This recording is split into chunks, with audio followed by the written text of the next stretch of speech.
नमस्कार विद्यार्थियों। आशा है आप सब अपने अध्ययन को जारी रखे हुए हैं और हमारे द्वारा प्रस्तुत की जा रही ई-व्याख्यान श्रृंखला का लाभ ले रहे हैं। पिछले व्याख्यान के अंतर्गत हमने प्लेटो के सामान्य परिचय के बारे में जाना था, जिसके अंतर्गत हमने प्लेटो के जीवन परिचय और उसकी प्रमुख रचनाओं के बारे में जानने का प्रयास किया था। आशा करता हूं उस व्याख्यान के माध्यम से आपने प्लेटो को कुछ मात्रा में अवश्य जाना होगा।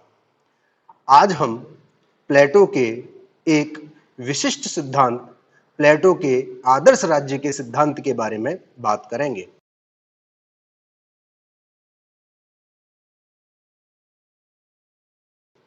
प्लेटो का आदर्श राज्य का सिद्धांत प्लेटो के राजनीतिक विचारों का मूल है।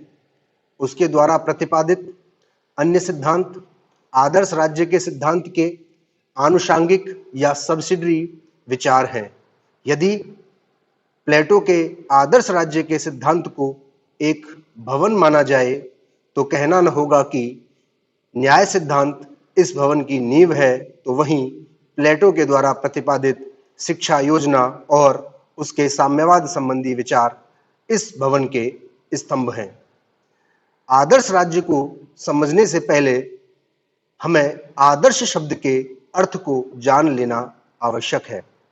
आदर्श से हमारा आशय उस स्थिति से होता है जिसमें सब कुछ सुखद और संतुष्टिकारक होने की कल्पना की जाती है, भले ही वह स्थिति व्यवहार में संभव हो अथवा नहीं। इसी प्रकार प्लेटो अपनी कल्पना शक्ति का प्रयोग कर अपनी पुस्तक रिपब्लिक में ऐसे ही आदर्श राज्य का विचार प्रकट करता है जो प्लेटो के विचार में सर्वोत्कृष्ट और त्रुटि रहित व्यवस्था है।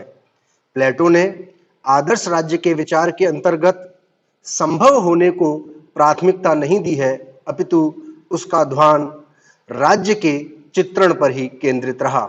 वास्तव में प्लेटो का आदर्श राज्य उसके युवा अवस्था की कल्पनाशीलता से उत्पन्न विचार था।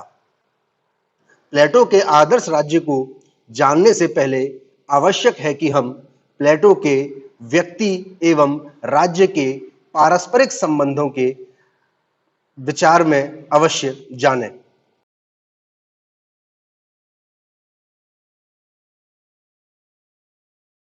प्लेटो व्यक्ति और राज्य को अलग-अलग नहीं मानता और उनमें किसी भी प्रकार का भेद स्वीकार नहीं करता।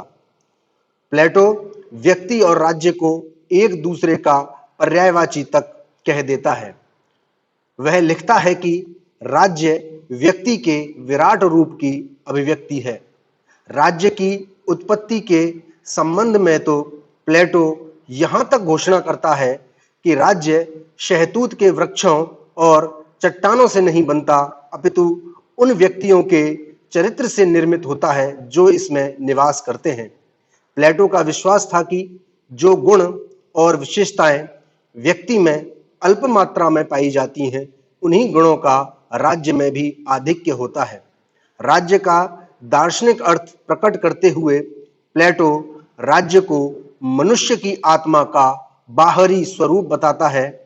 प्रोफेसर बार्कर इसे और अधिक स्पष्ट करते हुए कहते हैं कि राज्य की चेतना उसके सदस्यों की चेतना है, जबकि वे राज्य के सदस्य के रूप में विचार करते हैं। आदर्श राज्य का निर्माण की क्या परिस्थितियां थीं, इस संबंध में हम प्लेटो के विचारों को जानते हैं।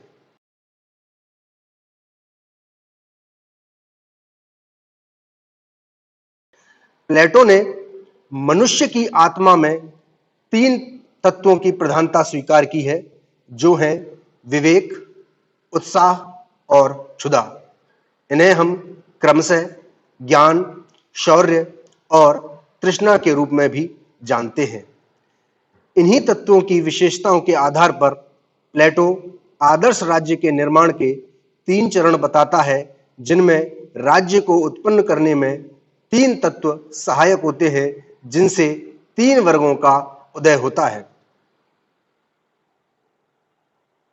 आदर्श राज्य के निर्माण का प्रथम चरण के अंतर्गत हम जानते हैं कि इसमें आर्थिक तत्व की प्रधानता प्लेटो स्वीकार करता है। प्लेटो के अनुसार चूंकि मानव अपनी आर्थिक आवश्यकताओं और गतिविधियों का संचालन अकेला या एकाकी रहकर नहीं कर सकता, अतः वह सामूहिकता और सहयोग की ओर प्रवृत्त होता है और व्यक्ति परस्पर निर्भरता की ओर बढ़ते हैं। परस्पर निर्भरता से समाज के सभी व्यक्तियों की आवश्यकताओं की पूर्ति आसानी से हो जाती है। इस प्रथम चरण के अंतर्गत, जिसमें कि आर्थिक तत्व की प्रधानता है, श्रम विभाजन और कार्य विशिष्टीकरण के सिद्धांतों का पालन प्रारंभ होता है। इस चरण के अंतर्गत एक व्यक्ति एक कार्य के नियम का भी पालन होता है। इस चरण में जिस वर्ग का उदय होता है उसे उत्पादक वर्ग कहा जाता है। इस वर्ग में क्षुधा नामक तत्व की प्रधानता होती है तथा इस वर्ग का संपत्ति के प्रति अपार मोह होता है। राज्य की उत्पत्ति के या आदर्श राज्य के निर्माण के दूसरे चरण के अंतर्गत प्लेटो सैनिक तत्व को उल्लेख करता है। प्लेटो के अनुसार आर्थिक आवश्यकताओं की पूर्ति के लिए विशाल भूभाग की आवश्यकता होती है तथा विशाल भूभाग प्राप्त करने और उसे बनाए रखने का माध्यम युद्ध है। युद्ध के लिए सैनिकों की आवश्यकता होती है, अतः द्वितीय चरण में सैनिक वर्ग का उदय होता है, जिसका प्रधान साहस होता है या जिसका प्रधान तत्व साहस होता है और यह वर्ग युद्ध प्रेमी होता है। इस प्रकार प्लेटो इस चरण में राज्य रक्षण के सिद्धांत का प्रतिपादन करता है। आदर्श राज्य के निर्माण के तीसरे चरण के अंतर्गत प्लेटो दार्शनिक तत्व की प्रधानता स्वीकार करता है। प्लेटो के अनुसार सैनिक वर्ग में यद्यपि साहस या शौर्य नामक तत्व की प्रधानता होती है, किंतु सैनिक वर्ग के कुछ व्यक्तियों में विवेक तत्व की मात्रा साहस से अधिक होती है। विवेक से आशय व्यक्ति के ज्ञान और चिंतन से है। प्लेटो के अनुसार विवेक के दो रूप होते हैं, जिन्हें वह ज्ञान और प्रेम के रूप में वर्गीकृत करता है।